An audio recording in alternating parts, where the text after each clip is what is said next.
ಉಡುಪಿಯ ಹಿಜಾಬ್ ಕೇಸರಿ ವಿವಾದಗಳ ಮಧ್ಯೆ ಜಿಲ್ಲೆಯಲ್ಲಿ ಕೋಮು ಗಲಭೆ ಸೃಷ್ಟಿಸುವ ಹುನ್ನಾರ ನಡೆಸಿ ಕುಂದಾಪುರ ಜೂನಿಯರ್ ಕಾಲೇಜು ಪರಿಸರದಲ್ಲಿ ಮಾರಕಾಸ್ತ್ರ ಹಿಡಿದು ಓಡಾಡ್ತಾ ಇದ್ದ ಇಬ್ಬರನ್ನ ನಿನ್ನೆ ವಶಕ್ಕೆ ಪಡೆಯಲಾಗಿದ್ದು 3 ಪರಾರಿಯಾಗಿದ್ದಾರೆ.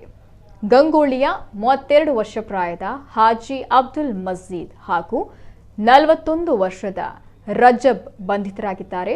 ಖಲೀಲ್, ರಿಜ್ವಾನ್ ಹಾಗೂ ಇಫಿಕರ್ ಪರಾರಿಯಾದವರು ಅಂತ ತನಿಖೆಯಲ್ಲಿ ತಿಳಿದು ಬರುತ್ತಿದೆ.